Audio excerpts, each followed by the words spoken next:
kwenda chini juu tuonekana.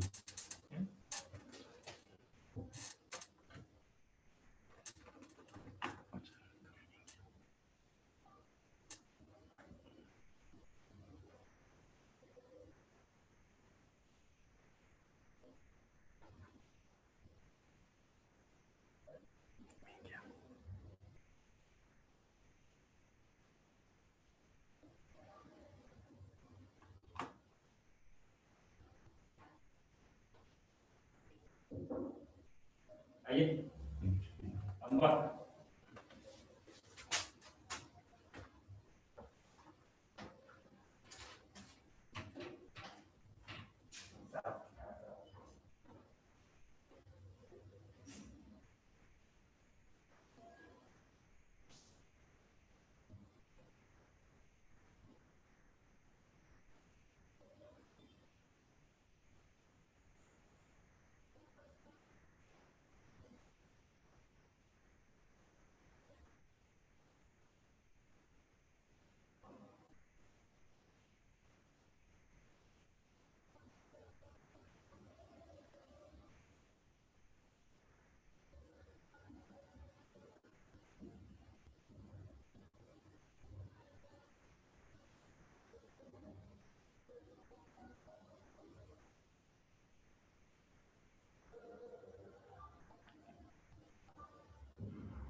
Yeah.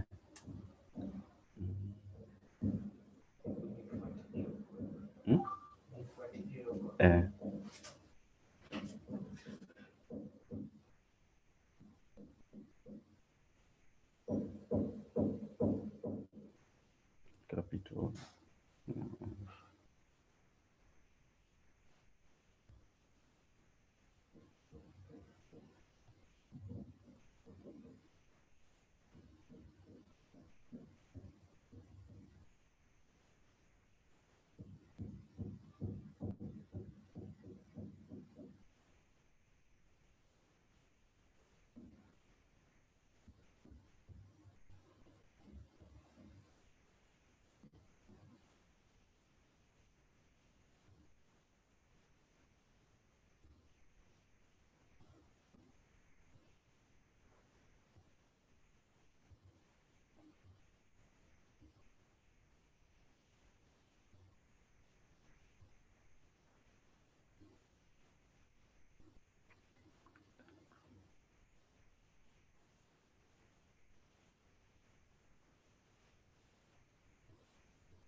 So hello learners, welcome to our session today.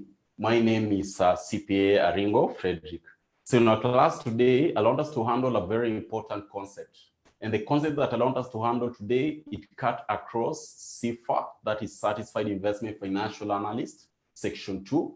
It cut across CPA, Section 2, and also for the students who are doing ATD, Finance, Public Finance Taxation. So this concept, again, is not only for the purpose of our examination, but also is going to assist us when it comes to applying them practically. And the concept that you are going to handle today is a very important concept, commonly tested in both these levels. That is capital allowances. That is a capital allowance. Capital allowance, a very important concept, capital allowance. Talk of capital allowances. Capital allowance, also commonly known as capital deductions. Capital deductions.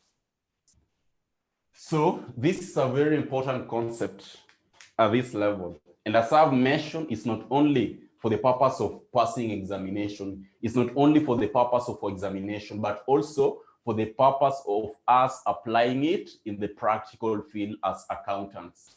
So basically, whenever you're looking at capital allowance, most of the people, whenever they hear capital allowance, probably the concept of depreciation in financial accounting will kick in. Yes, it's very good to recall it with the aspect of depreciation, but also at the same time, you should get a clear difference that there are two different things. That is between capital and between capital allowance and also the aspect of depreciation.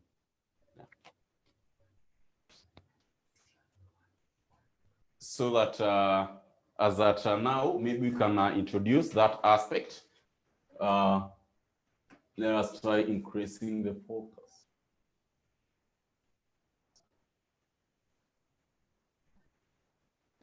So we have, we need to first of all understand the definition. I'll give you a structure of what capital allowance will look like. So first of all, always let us have form of this structure. I must understand the aspect of the definition. I should be able to know the definition of capital allowance. After we are able to understand the aspect of definition, also the keyword, I should also be able to know types of capital allowances. I should be able to know types of capital allowances. Of course, after looking at the types, we should also be able to understand the aspect of the rates of capital allowances. So talk of the rates. So these are the three main elements that we should be very familiar with. We should be very familiar with them. We should be very familiar with the three components. We should be very familiar with the three components.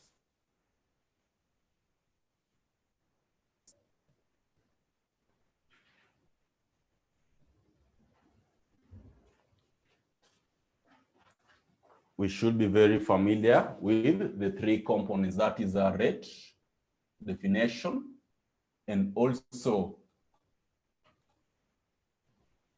that aspect of types of capital allowances, So that to do that, this is what you are going to handle. We are going to start with the definition. We are going to start with the definition. And I'm seeing some people are saying that they're not seeing it clearly. Let us try to adjust it.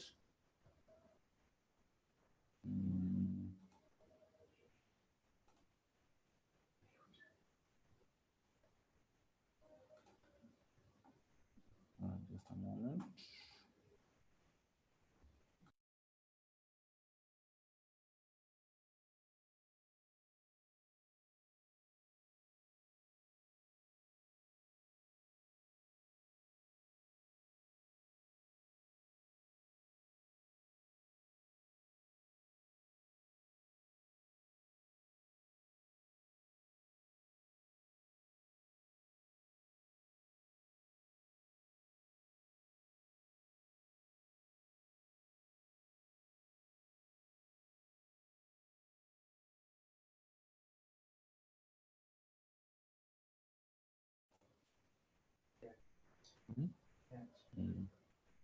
Upload.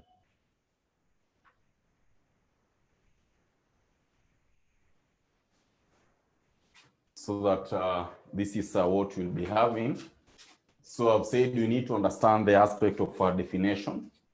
We need to understand the aspect of definition, types of capital allowance, and also the aspect of rate. So we can start with the definition. We need to clearly understand the definition of capital allowance. The moment you do understand the concept or the definition of capital allowance, you'll find that understanding also the other form of capital allowance will also be very easy for us. So maybe a good student will ask, Mwalimu, whenever you're talking of capital allowances, ideally in a simple definition, what can you say capital allowance is? So we normally say that capital allowance, these are deductions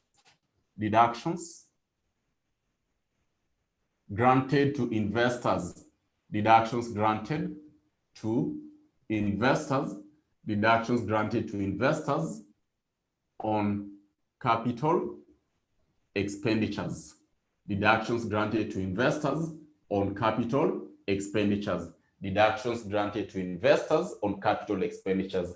That is a simple definition that you can give for aspect of capital allowance or deductions. You normally say that these are deductions granted to investors on capital expenditures. And who grant these deductions? Of course, it is the government which will be granting these deductions. So after we've understood the main definition of a capital allowance, the other element that is also very vital for us to have in mind are the types of capital allowances. So talk of types of capital allowances. Talk of types of capital allowances. So ideally, whenever we are talking of types of capital allowance, what should ring at the back of our mind? Number one element that we should never forget at any given point we are talking of types of capital allowance. Number one, we normally talk of investment deductions. We normally talk of investment deductions, commonly known as ID. Number two, we normally talk of industrial building deductions, industrial building deductions, commonly known as IBD. And also, number three, we normally talk of wear and tear allowances, commonly known as WTA. Also, we normally talk of another element known as farm work deductions,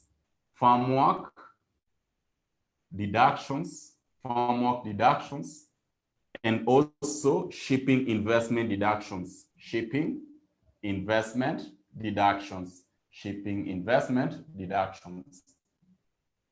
So these are the main elements that you normally talk under capital allowances. You normally look at investment deductions, industrial building deductions, wear and tear allowance, talk of farm work deductions, and also the aspect of shipping investment deductions. These are very key for us to understand.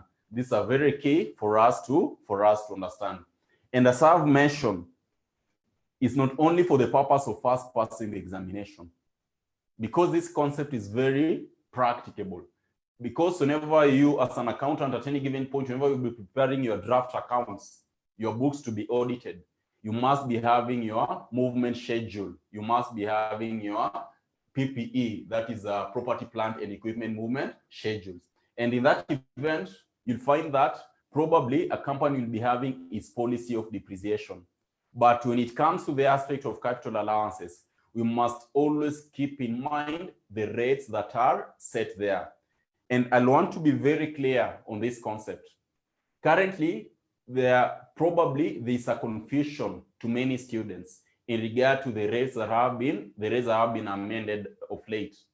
But for the purpose of examinations, which you should mark it very correctly, for the purpose of our tax exams, the rates that you are going to use are the rates for last year. Because any concept that you are going to be tested, if it comes to the aspect of rates or computation, ideally we normally base it on the last financial year, which you normally talk of, say like January to December last period. So any rates that have been amended during this period, it will not affect us in the coming examinations, and always mark that very correctly. The rates that have been amended, they're not going to affect us when it comes to these coming examinations. So basically, after we've mentioned that, and we've seen the types of capital allowance that we'll be talking about, I want us to start with the first one, investment deduction. Understanding the concept behind investment deduction and also see how we normally compute the investment deduction. And of course, we'll be looking further and talk of the aspect of qualifying cost, so that whenever we'll be talking of qualifying cost, you should always understand what it means. So having noted that one, we start with investment deduction being our first element. We start with investment deduction. So we are going to start with the investment deduction being our first element. We are going to start with investment deduction being our first component. So talk of investment deductions, talk of investment deductions, talk of investment deductions,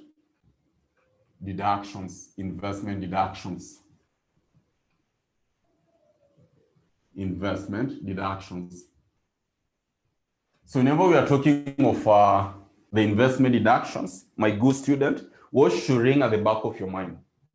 What should ring at the back of your mind at any given point whenever we are handling investment deductions? What do you need to understand?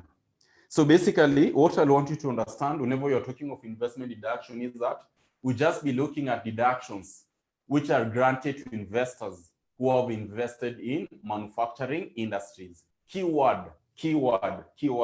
In summary, we are saying that these are deductions granted to investors. These are deductions, of course, granted to investors in manufacturing industries,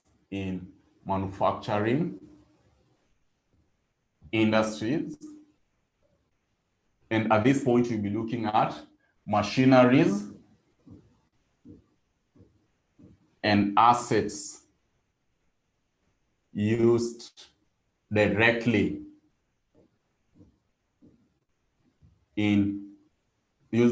or in support of manufacturing. So basically, these are the keywords to understand that. Ideally, I'll be talking of deductions granted to investors in manufacturing industries. But say we are looking at the machineries and assets which are used in manufacturing.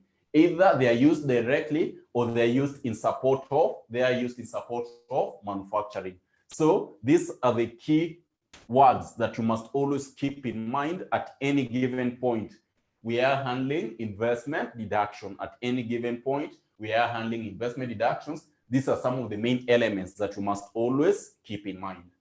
So after we've understood the aspect of the definition of investment deduction, there is a very key word. There is a very key word that at least I'll want each one of us to have it in mind. We should be having it in mind because it's going to affect us in each and every component that we'll be handling in regard to capital allowance. And that's a concept known as qualifying cost. That is a concept known as qualifying cost. We should be very good on the qualifying cost. We should be very good in the qualifying cost to understand the concept of qualifying cost. So we should be having this concept of qualifying cost. I want us to understand the concept of qualifying cost. I want us to understand the concept of qualifying cost because, as I've mentioned, you will find that this concept, the concept of qualifying cost, will affect us in each and every capital allowance that we'll be handling. So we are talking of qualifying cost, this concept of qualifying cost. So what I want you to note at any given point whenever we are talking of qualifying cost, what should ring at the back of our mind? Qualifying cost, ideally, we'll be looking at the cost that will qualify for capital allowance. Because I've already given you the definition of capital allowance, we've looked at the types of capital allowance. Now, whenever we are talking of the cost that is going to be granted capital allowance, is what you're terming it as what? Qualifying cost. So most of the cases, so always, whenever we'll be talking of qualifying cost, what you should recall is that these are the costs that are going to be subjected for capital allowances. Mark that very well. We are saying these are the costs that are going to be subjected for capital allowances. For capital allowances. Those are what you're terming them as what? Qualifying costs. Those are what you're terming them as qualifying costs. Now, I want us to look at the qualifying costs under investment deductions. What are these assets? What are these costs that are going to be subjected for investment deductions? What are these costs that are going to be subjected for investment deductions? Those are the type of costs that I want us to talk about in our class today. So we are looking at qualifying costs for investment deductions, qualifying costs for investment deductions, qualifying costs for investment deductions. So basically, whenever we'll be looking at these costs, because at the back of our mind is that now we know very well that investment deductions are deductions granted to investors who have invested in manufacturing industries. So looking at that concept, I want us to look at these costs which will qualify for investment deduction. And number one cost that you can talk about, under that you normally talk of the factory buildings. We normally talk of the factory buildings. The factory buildings.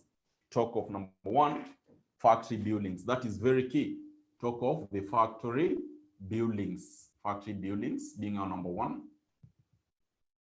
At any given point, whenever we'll be talking of a factory building, this cost of the factory building will always qualify for investment deduction. Will always qualify for investment deduction. Talk of number two point, we'll always be talking of what is known as the aspect of installation of processing machineries. Talk of installation of processing machineries. Installation of processing machineries. So talk of installation of processing machineries. Installation of processing machineries. And whenever we're talking of processing machineries, you can also talk of other machineries, processing machineries. Talk of number two, or rather number three, we normally talk of also the aspect of machineries such as weighing machineries. Weighing machineries. Talk of packaging machineries. Packaging machineries. Packaging machineries. And all other types of machineries that are used directly in manufacturing. All other types of machineries that are used directly in manufacturing. Then after we've talked of that, that should take us to number four. Number four, we normally talk of some of auxiliary costs or assets. Whenever you're talking of auxiliary costs or assets, ideally we're using, or rather we are talking of, in a case that if I don't have a certain element, what will substitute that? Say, for example, like when you're dealing in manufacturing, and probably you're using power to do your manufacturing processes. In the event that probably there's a power shortage, in the event that probably there's a blackout, what will be the substitute that you're going to use instead of electricity? These are the costs that we're terming them as auxiliary costs or assets. In the event that probably you don't have electricity, what are you going to use? Of course, in such a case, you're going to use what? Generators. And also in the event that probably you don't have water, maybe the taps have stopped running, what are you going to substitute instead of taps to consume the water? Of course, you can have such cases like boreholes, or we can talk of water pumps for us to pump our water into our manufacturing processes. So these are the costs that you're terming them as what? As auxiliary. So talk of number four, we'll be talking of auxiliary expenses. We normally talk of the aspect of machineries that are utilized for purposes, machineries that are utilized for purposes, machineries that are utilized that are utilized for purposes, machineries that are utilized for purposes, auxiliary to manufacturing, auxiliary to manufacturing, auxiliary to manufacturing, auxiliary to manufacturing, auxiliary to manufacturing. Such coasters, we can talk of water pumps. We can talk of the other concept like generators. We can talk of boreholes. We can talk of sewage systems. At times, some other people normally call it sewerage. At times, other people call it sewerage. So you're talking of sewage systems. Such cases, these are what you're terming them as auxiliary to manufacturing processes, assets. Also, such assets will qualify for ID. Also, we normally talk of, we can talk of conveyor belts. Conveyor belts, also they qualify for ID. Also another element, key element that you must also talk about, that is the concept of, we can also talk of the other concept known as perimeter walls or other assets. You can talk of perimeter walls.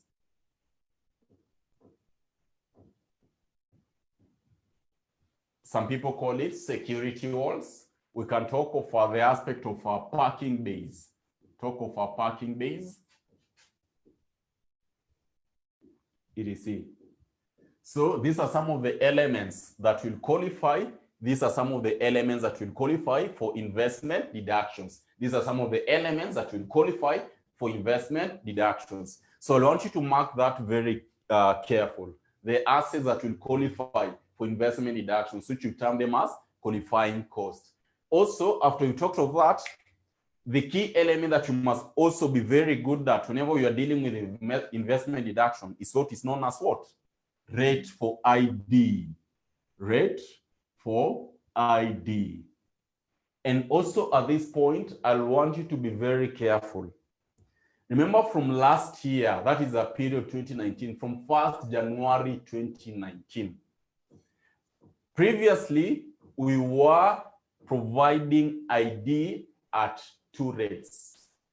Previously, we were looking at the industries that are located in satellite towns and those that are located in major towns, of which we are saying that previously industries located in major towns, we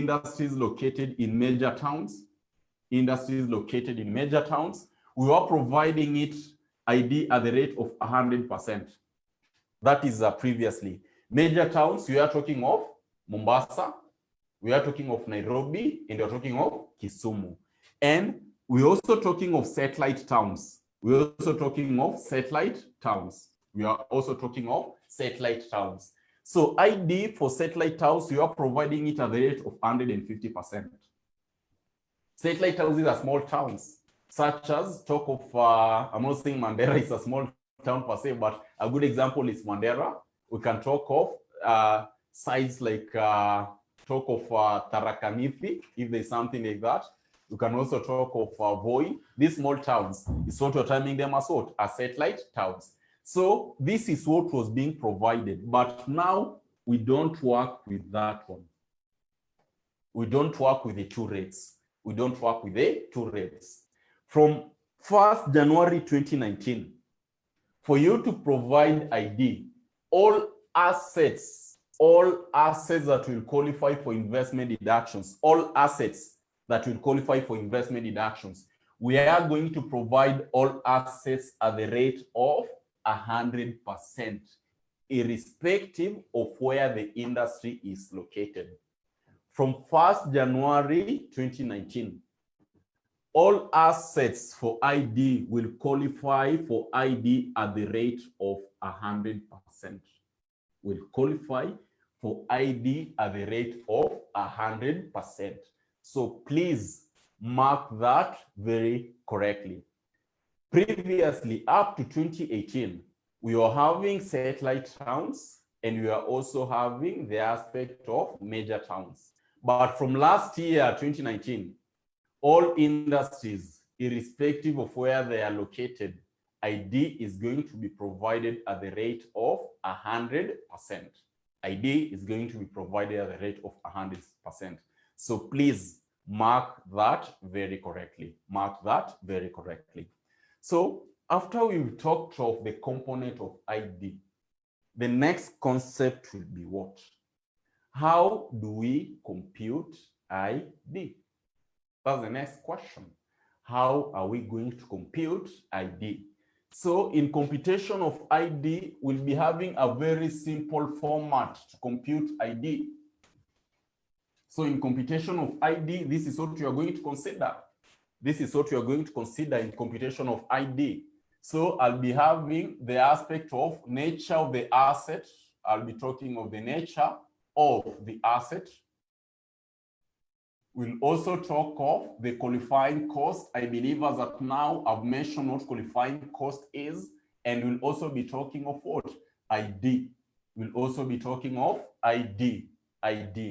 So in this case, assuming the nature of the asset, you are talking of the factory building. I'll term it as FB, not Facebook, but the factory building, FB. FB, in this case, assuming I'm having a qualifying cost there, ID, I know very well it's at the rate of 100%, so I'll be having the whole figure there. Talk of processing machineries,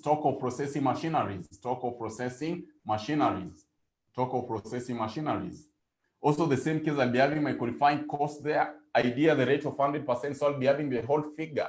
Talk of conveyor belts, for example, So having that case, I'll just be having the same figure. I'll be having my total there. Talk of another element such as water pump. I also know that also the students for section 6 are gaining. Those who are doing taxation section 6, I know you're also learning something when it comes to the aspect of capital allowance, because this is also in section 6. This one is also in section 6. So after you do have that, I'm only interested with what? I'm only interested with ID. So this is what I'll be having as ID. That is what I'll be having as ID. So this is a format of how you can work out, the concept of ID. That's a format of how you can work out the concept of ID. So probably as at now, a good student will ask Mwalimu, probably we heard of something known as the 10% test. Or Mwalimu, probably we had been taught of the concept of non-qualifying items in ID. A good student will ask, we normally have a concept of 10% test. Mwalimu, how do you go about that? And probably also normally have the concept of the aspect of non-qualifying items in ID. Also, a good student will ask, Mwalimu, how do you go about the non-qualifying items in ID? That is very key also to note. But in that case, we are going to look at the concept of the 10% test and the concept of non-qualifying items immediately after we've talked of the investment or rather industrial building deduction. That is when we are going to look at the concept of 10% test and also the concept of non-qualifying items, so that you should grasp the concept very correctly. So up to this point, that will mark the end of the basic introduction of investment deductions. We've talked about the definition, we've looked at the qualifying cost, we've also talked about the rate and also how to compute the investment deduction. So after we've talked of that, the next concept that I want us to talk also about is also very key, and that concept is industrial building deduction. I believe and I know most of the students, even those who are in section 6, they normally have a problem in differentiating between the concept of commercial and industrial buildings. So that should take us straight for us to understand this concept known as IBD. I want us to talk of that concept known as IBD. The concept known as IBD, concept known as IBD. I want us to talk of that concept known as IBD. So looking at IBD, what do we need to understand? Looking at IBD, what do we need to understand? So I'll have it here as IBD. We normally term IBD as Mr. Date. We normally term IBD as Mr. Date. Very key for you to understand it. Mr. Date. A good student will ask, mwalimu, kwa nini unasema IBD is Mr. Date? Why are you saying that IBD is Mr. Date? I'm going to give you that concept as we continue with IBD. So to understand that concept well, we normally say IBD can also be termed as Mr. Date. Can also be termed as Mr. Date. And I'm going to give you the concept why we normally term IBD as Mr. Date. I'm going to give you that concept. So basically, when you are looking at IBD, what must always ring at the back of your mind? That's the question that a good student will always ask him or herself. Whenever you're talking of IBD, first thing, what must always ring at the back of our mind?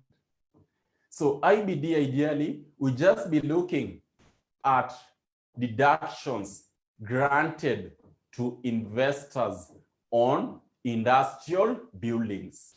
Deductions granted to investors on industrial buildings. So we are talking of deductions granted to investors, deductions granted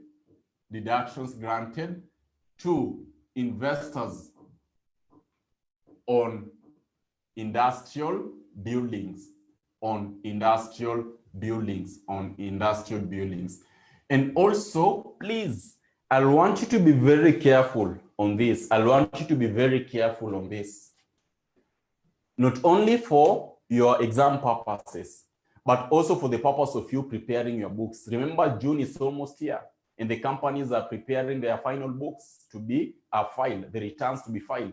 So in such an event, and probably you're having a company which you are providing the industrial building deduction.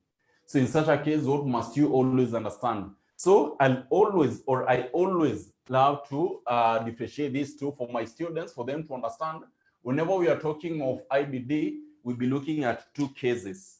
We'll always be looking at industrial buildings.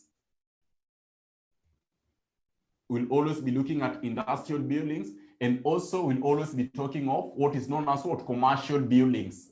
We'll also be talking of what is known as commercial buildings. Always try to differentiate these two components. We'll also be talking of industrial buildings, and we'll also be talking of commercial buildings. So these are the two main elements that we must always be having at the back of our mind whenever we are dealing with IBD. So whenever we are talking of industrial buildings, what will you be talking about? At this point, I'll be talking of buildings such as what? I'll be talking of buildings such as warehouse, also known as godowns. I'll also be talking of elements known as staff clinic. I'll also be talking of what is known as labor quarters. Very good examples. Warehouse, godown, staff clinic, talk of labor quarters, talk of sports pavilion. So these are some of the good examples of industrial buildings. What about commercial buildings? At any given point, whenever we are talking of commercial buildings, always we must recall elements such as admin block or offices. We can talk of showrooms. We can also talk of staff canteen.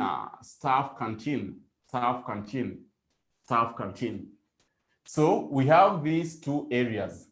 Of course, this is where probably if you've done capital allowances, we are talking of non-qualifying items. We are talking of non-qualifying items in investment deduction. So I want you to mark this concept very well, and you should never forget or confuse ever again. You should never forget or confuse this concept ever again. So at this point, I'm having commercial buildings, and you do have what? Industrial buildings. So for commercial buildings, what is the rate for commercial buildings? The rate for commercial buildings, you normally provide them at the rate of 25%. We normally provide IBD at the rate of 25%, at the rate of 25%. So sorry, I know I'm on the dark. Just a moment.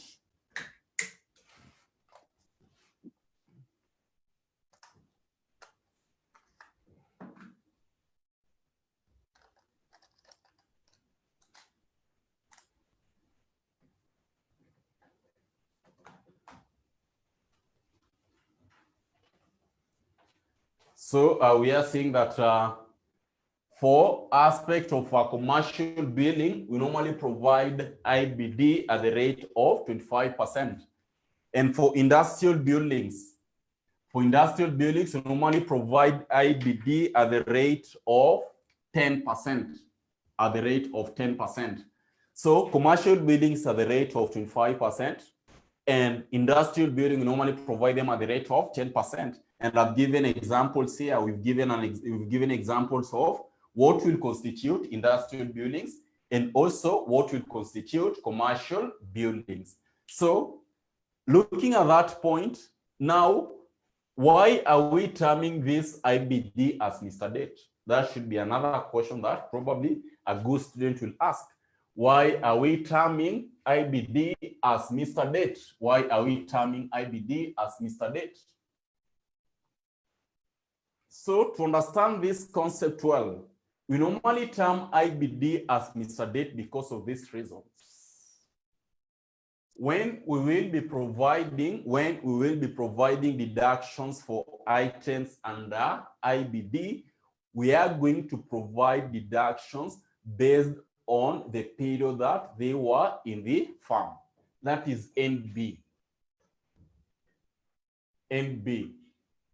In providing IBD, we normally look at the period that when the asset was in the farm and when the asset probably it was used. Say, for example, a good case, maybe in this case, we had labor quarters. Maybe we had labor quarters. Maybe we had labor quarters. Maybe we had labor quarters. And looking at the labor quarters, you can say that we constructed the labor quarters, say, on 1st July 2019. That is when you constructed these labor quarters at a cost of how much? At a cost of 1 million. And I want to provide IBD on these labor quarters. So how are we going to provide IBD for these labor quarters? We are going to take, like labor quarters we've seen is at the rate of 10%. So I'll be taking my 10%, yes, we multiply by 1 million. Then I'm going to incorporate this concept of what? Mr. Date. We are going to incorporate that concept of Mr. Date. When did we started using this asset? The asset was used from 1st July, meaning that ikiwezekana hesabu na mkono, July, August, September, October, November, December, assuming that our financial year is starting from 1st January and ending 31st December. So July to 31st December, I'll be having 6 months. So in providing IBD for this labor quota, I should be having times 6/12. That should give us roughly like a figure of 50,000. So this is the figure, the 50,000. The 50,000 is the figure that we are going to take as what? As our IBD. Probably, maybe if we used this asset, say from May, 1st May, for example, 2019, the same figure at 1 million. Providing capital allowance. Ikiwezekana tumesema unahesabu na mkono kutoka May, June, July, August, September, October, November, December. How many months? 8 months. Providing IBD, talk of 10% times 1 million. times 8/12. That is the concept, or that's the main reason why you're terming that IBD as what? As Mr. Date. So please always be very careful whenever you are dealing with IBD, So that in our next class, we are going to look at the format of calculating IBD and also go ahead and look at WTA And also we'll be talking of the concept of the 10% test and also the non-qualifying items that you must always consider. Always remember, these video tutorials, you can always access them in our phone application, M-Darasa. If you go to your Play Store, search M-Darasa, we have two apps. We have the online and you have the offline. So the offline is going to assist you to study even without internet. You are going to study. You are going to watch these video tutorials. You are going to have the study notes even and study using without internet. And suppose you're using computer, just go to web.mdarasa.co.ke. You can also access our resources using there on that portal if you're using computer or laptop. So to that juncture, I want you to join me in the next session where we are going to handle this concept that we've left out, like WTA and also preparation of what? IBD. And also we'll be doing a question which was tested in our last sitting, November 2019, for tax students, section 2. November 2019, there is a question for capital allowance which was tested. We are going to look at that question. So to that juncture, thank you very much, and let us meet in the next session. May you be blessed. Thank you so much.